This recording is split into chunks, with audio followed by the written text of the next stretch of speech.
it's so sad. We just want answers. We don't have all the answers, but I want to give some honest perspective from what happened. I'm finna turn this camera around and let y'all see this bridge and the actual spot my nephew died in. How we know? Not through the police. You best believe my live give answers. Family seeking answers, and they coming, and every which way they coming. Justice for my cousin, we won't stop. Justice for Dro. If y'all in the Gainesville area, y'all want to come support this movement on behalf of the Davis and the Jr. family, we're seeking answers. Let's go. Justice for Dro. We know he didn't jump out no car. We No car did. Right. One thing you gotta know, y'all fucking don't start no show. Keep on rolling. We behind they gon' keep on rolling. Do you ever feel like the more you dig, the less sense everything makes? That's exactly where we are with the Tyrone Davis Jr. case. Before we dive in, make sure you like this video. Comment what you think, share it with someone who follows true crime, subscribe to Mystoracrimes, and click the bell icon, because later in this video, I'll be posting the full footage of the nurse and her fiancé sharing what really happened. You do not want to miss it. Tyrone Davis Jr., also known as StepDaddyDro, was a man described by everyone who knew him as calm, responsible, and full of plans for the people he cared about. He wasn't reckless. He wasn't impulsive. And yet, what happened to him in Margate, Florida, left a family and community in shock. The official reports painted a story of an accident, of him jumping or falling from a moving car. But the people who loved him, the people who stood by him, said that doesn't match the Tyrone they knew. They have been searching for answers ever since. 4 days ago, the family and supporters took their grief, confusion, and questions to the location connected to his final moments. It wasn't just a gathering. It was a call for justice, a demand for clarity, and a chance for the community to witness their pain firsthand. Family members, led by Natasha Davis, organized this peaceful protest and used the hashtag #JusticeForDaro to amplify their voice online.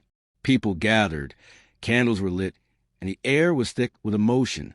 The grief was visible, but there was also a burning need for the truth. And then came the breakthrough. Present at the gathering were 2 people who hadn't spoken publicly before, a nurse and her fiancé. According to family and supporter posts, they had helped Tyrone in his last conscious moments before emergency services arrived. The nurse assessed his injuries, tried to stabilize him, and stayed by his side until help could take over.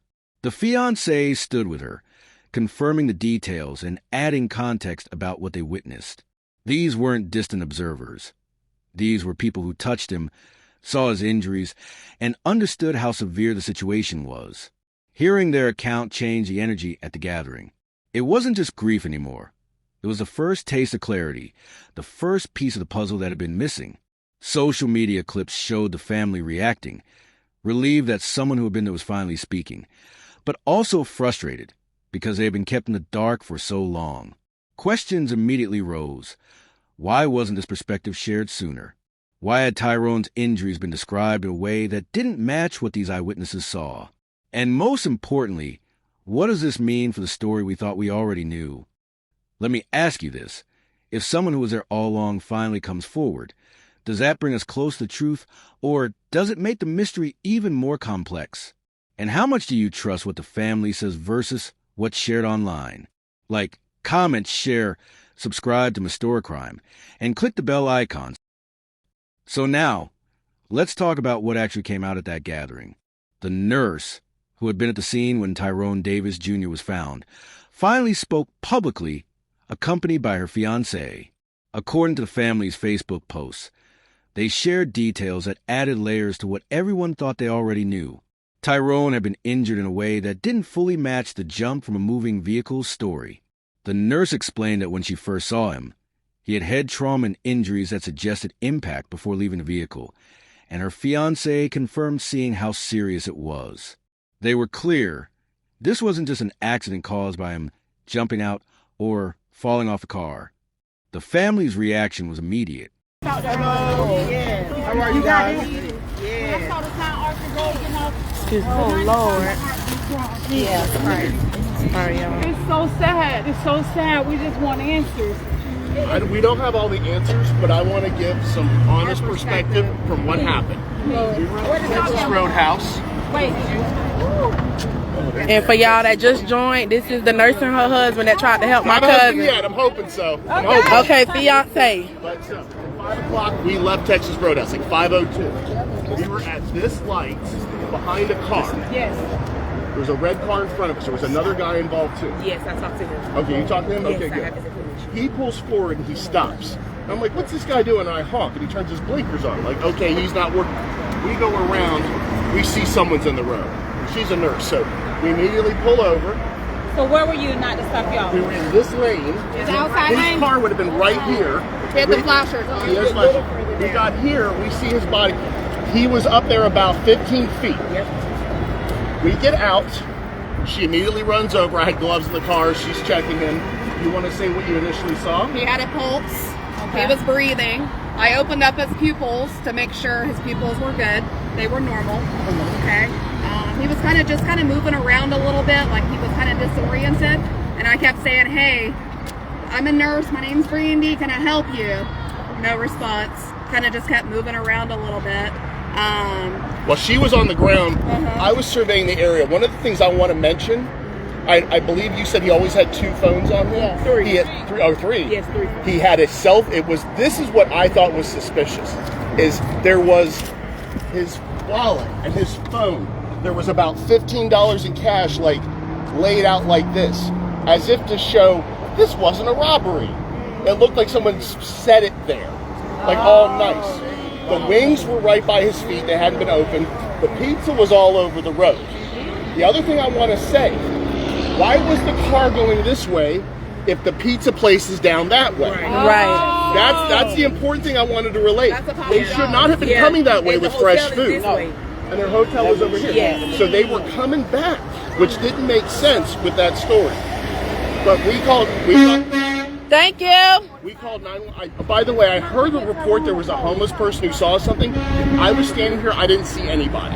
So I just wanted to mention that. Because we kind of thought that was a robbery or something like that. So we were trying to be super careful, wondering if there was anybody around. And we didn't see anybody. I told the guy that had pulled over that had the flashers on, I told him, I said, call 911 right now. Yeah, I said, have you called 911 yet? He said, no. I said, call right now. And guess what? So, what's He up? reached out to me. Good. And he said that he was grunting when he Yes. walked over to Before him. you guys came. As he pulled over, he saw paper in the road, so he slowed down. Then he saw a body. He said he thought it was a homeless person in the street, but he got out his car and realized the paper was money, not paper. And that's when he said he picked the money up to put it back in his wallet. Okay, well, there you go. So at the end of the Maybe day, he he did said that. you pulled up. But he said when he walked over to him, he was just grunting and moving. Like kind of We moved got like out. We that. got out right after he did. So Yeah, there's so it's very right little there. time. Yes, very little time. What I want you to When check you out. say 15 minutes. Hold on. What do you want? I know exactly where he was, but what do you want us to But check what out? I want you to check out is find out when 911 got the call and find out when the ambulance left, because she arrived about 2 minutes before the ambulance did. So if Before you, the ambulance? the ambulance was already here and she showed up. And the thing that I talk about is I don't know if she was driving or someone else was driving. She alleges she was driving. I'm going to say this. I have a lot of first responders in my family. I've been in a lot of these situations. When someone has a loved one that's on the street like that, you come up and you're like, oh my God, what happened? Is he okay? I was up at the gas station. I was waiting for him. I Thank you, sure hope Jesus. he's okay. That's why I wanted to talk to you guys. She showed up to give her story to make sure it was set straight. It was not like, where is he? Is he okay? Let me in there with him. It was I'm glad nothing. you said that. I was She nothing said she like actually that. got the concern. ambulance. There was no concern on her at all. And I told that to the police at the moment, and Yes, and here's the thing. January 6th, Gainesville, Gilchrist. No, Gainesville, I'm targeting just y'all. I talked to this guy. He reached out to me right after it happened. I had 400 and something messages in my inbox going live. Something say on January 6th, check your messages. And the guy said I was the first one on the scene, and they joined me. They say the nurse was not my wife or my girlfriend. They came in another car afterwards. I said, let me ask you a question. Did you talk to the police? He said, I gave them my my number. I gave the detectives and the police on the scene, and they never called to this day. They told the Davis family we've been reaching out to him, but we couldn't get an answer. They also said that they wanted answers. This is my cousin Daddy, y'all. Thank you so much. Thank you so much. Thank you so much. Thank you, my brother. Thank you so much. Yes, God is in the mix. We asked the detective. We asked that first guy that robbed, witness number 1. Hold on for a minute. I want y'all to give me a briefing on what y'all were and what y'all said. Okay, we've been catching Tasha. We were at this light. We come through. There was a car in front of us. Hold on. I am. Okay, go. He turned his blinkers on, so we went around him. We go around him. We see he didn't stop because his car was broken, but there was someone in the road. She's a nurse. That's her job. She says, we got to get out and help them. We get out. She goes up and helps him. I'm securing the scene, making sure it's safe. I didn't see anybody else around. We must have been there. I don't know the timeline. I gave Tasha some information that could help figure out the timeline. Yes. Because we called 911 less than a minute after the other gentleman called 911. Just a minute. Yes, sir. And she assessed him. She stabilized him. She made sure his neck was okay. We got him out of the road and moved him to the side. Yes, sir. I did see on the ground, right by him was his wallet with money sticking out, a cell phone. He had his wings. The pizza was all over the place. And what I told him is what I thought was weird is the pizza place is that way. And he had fresh hot food. Why were they going this way again if the hotel was over there? That didn't make sense to me. There's a lot of things in this consistencies that don't make sense. Like I say, okay, go ahead. Okay, so as we're there, we might have been there 15, 20 minutes. I don't know the timeline. The way to find out the timeline is find out when they called 911 and find out when the ambulance left to go to the hospital. You get that time stamp. Because she pulled up, I don't know if she was driving or someone was driving her. We did not look for that. She pulled up. She as a who? Kier. I don't know. Okay. Lulu showed up. She didn't come up to us. She went up to him because they were putting him on the stretcher in the ambulance. And she had no concern in her voice. She had no... If she was on the side of the road and I drove up, I would be like, oh my God, what happened? Is he okay? Right. She was not like that. She was there to get her story straight. That's all she did. She kept repeating. It's like she rehearsed in her mind. She's like, I'm going to get my story. Tasha, come on. Go live. Let this man speak. This is right here. This right here. Hold on. Let us speak. Go ahead. Finish on what you were saying. And that's what I was saying. Repeat that last word. It was the fact that she showed up. And by the way, she got that boot on her foot. She was moving pretty quick. She was not hobbling at all. But she went up to the ambulance just to say, oh, I was up at the Circle K. He was upset and got out of the car, and I was waiting for him for 5 minutes. It was no 5 minutes. It was close. She said they had an argument, and he was hot, and so he got out of the car. And that would make no sense to get out of the car right here. I am worried that if he got out of the car and she spun off, she might have bumped into him. Hit the gas. That's what. Hold on. Let him do his. And hit the gas. But again, we don't know. We did not see any of that. Correct. Now you saw. I said go get something for his head. I got a clean roll of paper towels. We put it to give him like a pillow. Right, because I didn't want his head to be laying on the ground. Whenever we saw him, he could never speak. He was less conscious, but he went into a deeper state of unconsciousness.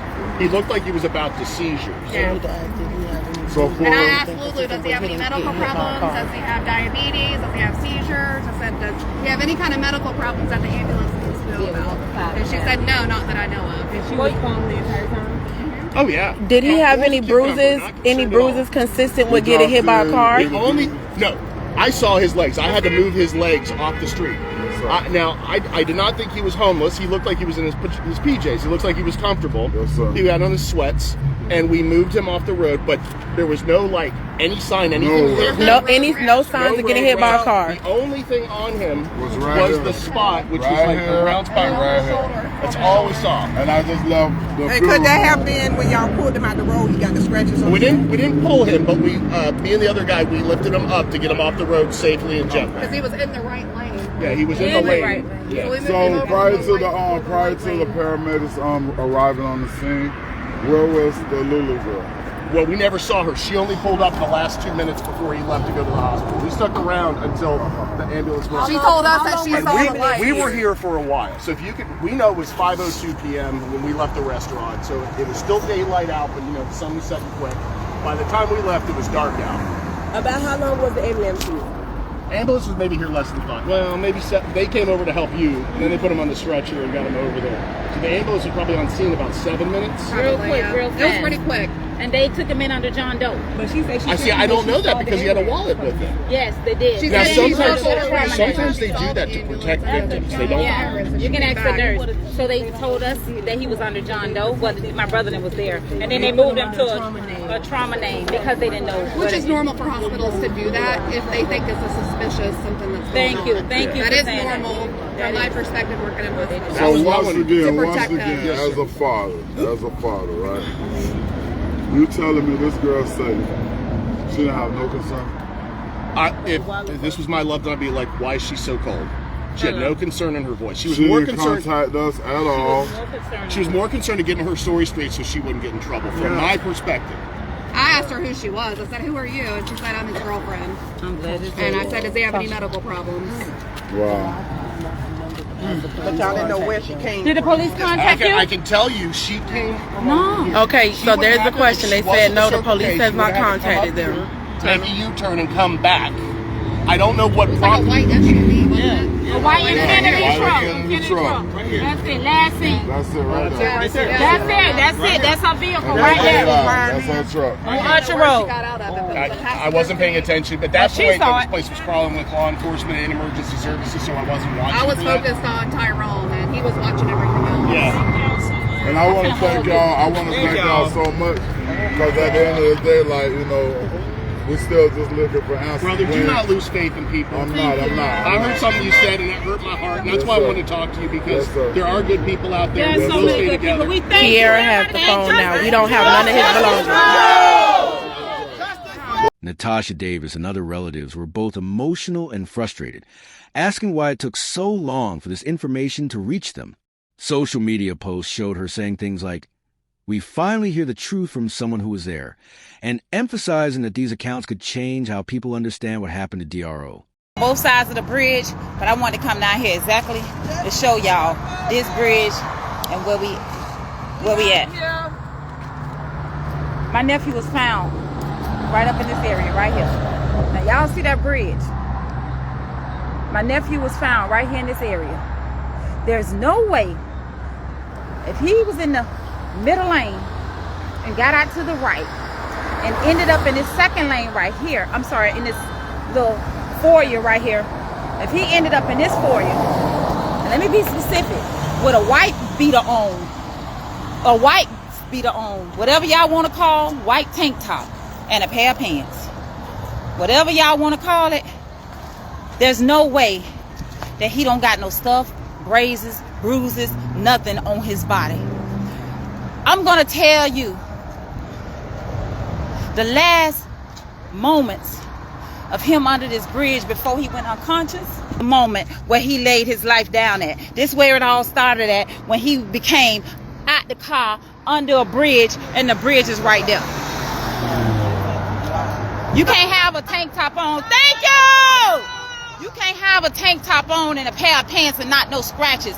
At the top of your shoulders, there was rough road debris in the back of your head, at the very high top of your shoulders. But this is the area right here where his body was found at. Not through no police that message came from, not through no detectives that message came from, but from the first one on the scene. The first one on the scene, and we know he was on the scene because he backed it up with facts. He backed it up with evidence.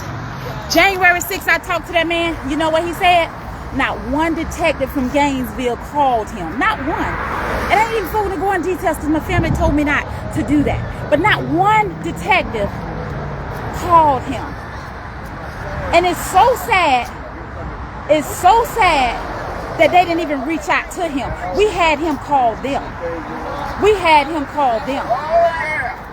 You mean to tell me this busy road and the detectives say the traffic lights only catch a person running the red light?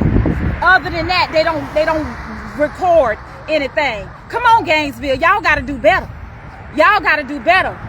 With all the lies and all the answers, we didn't accuse nobody. We said we want the truth. We want the truth. Something happened under this bridge. Something happened under this bridge. And let me tell you, if anybody got a self-conscious of a family, you would want to know answers for what happened to your family members. A tank top. My nephew ain't jumped. He wasn't on no drugs. He got a reputation where people trying to slander his name. Nicky Stokes.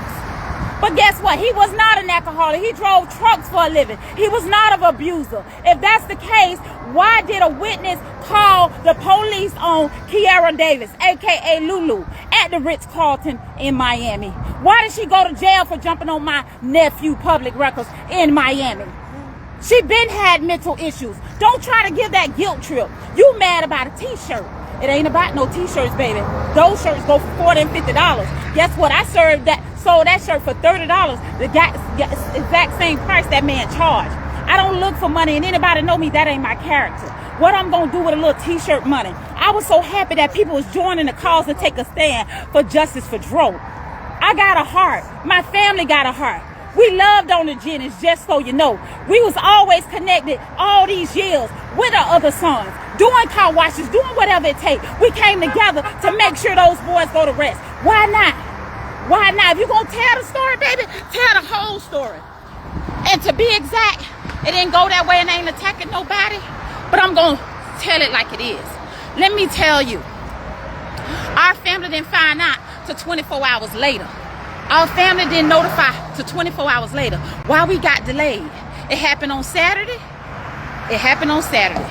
And without me trying to explain the situation, regardless of what you think, regardless of a side, it never was a side. The only thing that Davis had an issue with, we was not dealing with Lulu at all. We was not coming to grips with Lulu at all. It's our choice. But if that side decide to do that, that's fine. We got her nephew, Renee nephews out here, Renee mama out here, and guess what? They willing to take a stand and fight for answers. This is the bridge. This is the bridge in this area right here. Right here where he was found. I couldn't tell y'all that if I ain't know that. You see the top of this hill? And you see this right here? This way it was found at. He didn't jump out. I'm sorry. Gainesville, we ain't buying that. It done changed so many times.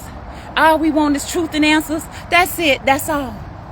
That's all we out here for justice for. We don't want war. We don't want chaos. We want peace. And we asking for peace. But that ain't sitting with the Davis family. That ain't sitting well with us. You can't run anything on us. We got to get out there and push it. So it's not another cold case. It won't be he jumped out of no car with no scratches on his body. Cut it out, y'all. Cut that foolishness out. I got a heart. I'm a mother. Why would I attack or come against another mother? No. No way, Jose. At the end of the day, I talked to Renee the day before it happened. On the phone over 30 minutes. It's not about that. It's about my nephew and one movement. See, the division coming, and that's how it's supposed to come, to see how we're going to react. We got love for that family, and that's why we come together for that family. But one thing we ain't going to do, and we have our right, we're not dealing with no lies, and we're not having this woman in our dwelling, because at the same time, no. All you didn't do when you was over there at the hospital, John Doe that got changed over to a trauma name, and anybody who knows about the hospital when you come in on the John Doe. Saying something safe, there's too many people out here. We're on the corner on Archer Road. At 75. In the Gainesville area, we want to support this movement. All we want is answers. We're not promoting violence. We just want to know what belongs to us, what happened. You know, my son, he didn't go from being I love you everything to jumping out of the car.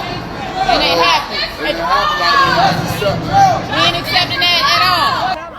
I want to answer. I want to know what happened to my grandson. Because I know somebody murdered my grandson. Come on now. Yes, they did. Come on now. Say whatever you want to and say. he shouldn't have went out like that. And he wouldn't have went out like that because he loved his family. He loved his family. He wouldn't have did that. He wouldn't have hurt himself. He wouldn't have killed himself. That's right. No, he wouldn't have. That's right. So you want to say something?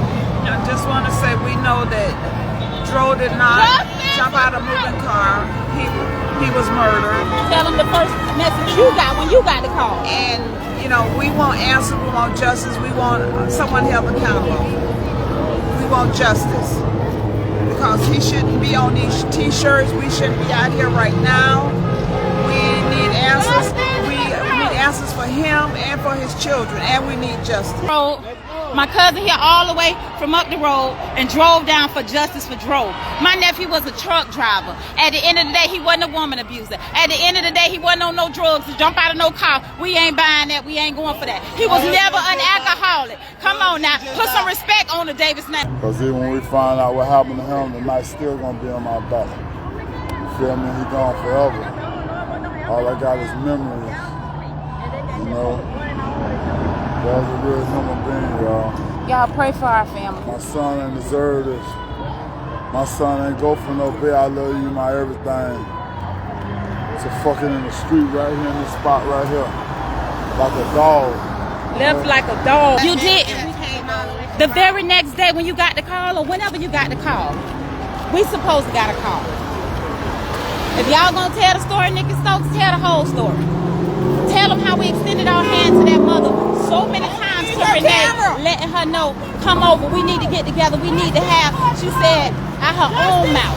I said, Renee, we want to go ahead and move forward and make funeral plans. And I said, we asking for you to come over so we can move on and make those funeral plans. We understood she was grieving, and we showed empathy for that. And I said, it's only one request the Davis family is asking. And that is for Lulu not coming to the funeral. And thank God it's already settled. Now she won't be coming. I'm going to say that first. But the first thing she said out my mouth, her mouth was, well, Kiara coming. And I was like, ooh, I can't tell my family that. So I held it inside. I kept it to myself and told them. She said she'll get back with me and let me know.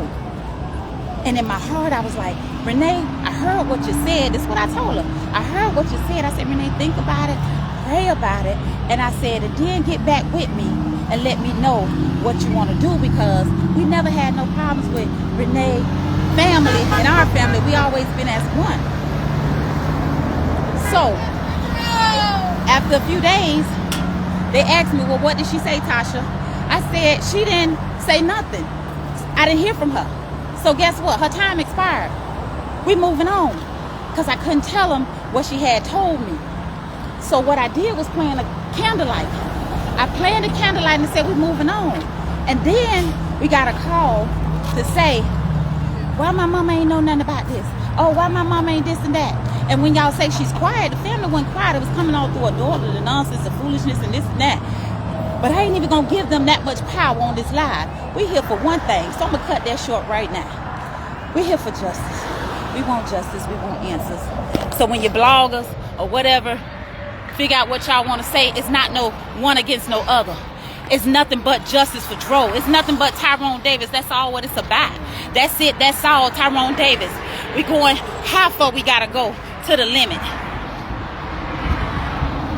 We going to the top about justice for Dro. 35 years old. Guess what? And he was taking. Supporters were taking notes, recording clips, and asking questions. Some of them pointing out inconsistencies between the girlfriend's online explanations and what the nurse and her fiancé were now sharing. This is where the tension rises. Up until now, the girlfriend's statements on social media were considered the main source of information from her perspective, but Natasha's post called her responses AI-generated and not reflective of the truth. Now, with the nurse and her fiancé speaking out, the family began questioning the credibility of her explanations. According to eyewitness accounts, there were moments when Tyrone may have been assisted or handled by a third party, possibly contributing to how his injuries occurred. Nobody is pointing fingers publicly yet, but the questions are there, floating in every post and comment. Who was really responsible, and why were these details withheld? The revelation also added a psychological layer. The family's rally wasn't just about seeing the nurse speak. It was about processing betrayal, confusion, and unanswered questions. They had to reconcile what they had believed, what had been publicly stated, and what was now revealed. It's a moment where grief and investigation collide, and the tension of not knowing every detail feeds the community's determination to uncover more. And here's the twist that has everyone talking. The nurse confirmed that emergency services were called after she and her fiancé had already tried to stabilize him, which raises questions about the timeline, the girlfriend's actions, and whether critical time was lost. People watching online have started asking, If the nurse was there immediately, why didn't the official report include her account sooner? And if someone else was involved in the incident, how does that shift responsibility? Before we move into the final part, where we piece together the psychological and emotional questions this case raises for everyone involved, think about this. When someone finally speaks after days of silence, do we immediately believe them, or do we weigh their account against what's already been said? And how much of what you read online reflects the real truth versus speculation? Like, comment, share, subscribe to Mystoracrimes, and click the bell icon. The Saturday gathering didn't just reveal facts. It revealed the emotional weight that comes when truth collides with grief. The nurse and her fiancé's account clarified moments that were previously unclear, but also opened a new set of questions. According to what the family shared online, Tyrone's injuries and the timeline of events are more complicated than anyone realized.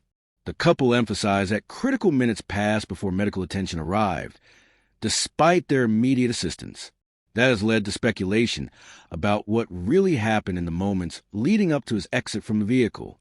Natasha Davis and the rest of the family continue to challenge the girlfriend's online statements. They argue that her responses, which some have called AI-generated, do not match the physical evidence or the accounts given by the nurse and her fiancé. The family's frustration is palpable. Why did it take days for credible witnesses to speak? Why do some explanations online seem more focused on protecting a narrative than revealing truth? These are the questions driving the Justice for DRO movement and the renewed public interest in this case. The tension has only grown because social media makes everything public and immediate. Clips of the nurse speaking, photographs from a rally, and family commentary circulate widely, drawing attention not just to Tyrone's death, but to the emotional strain on those who loved him. Many supporters online are asking themselves the same thing the family has been asking for weeks. Could someone else have been involved? Could details have been intentionally left out to shift blame? The combination of eyewitness accounts, lingering online statements, and family frustration creates a story that is far from simple. Here's a psychological twist. The case is no longer just about what happened physically. It's about trust, betrayal, and the weight of silence. Tyrone was known as a careful, self-aware man. The idea that he would act recklessly, as the official narrative suggests, seems inconsistent to those who knew him. That psychological dissonance, the conflict between a man everyone loved and the circumstances of his death, is what makes this story so compelling and so tragic. It forces everyone watching to ask themselves, how do you reconcile actions with character, and what happens when those two don't align?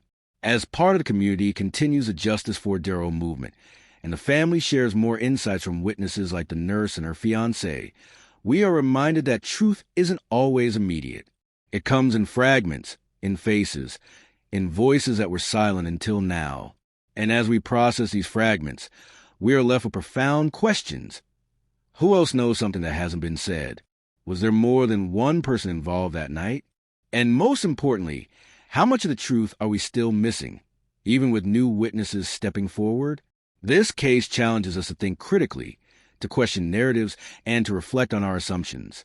It asks, how do we truly seek justice when the story keeps unfolding? What would you do if you were in a family's shoes, watching someone you love taken in mysterious circumstances, and waiting for answers?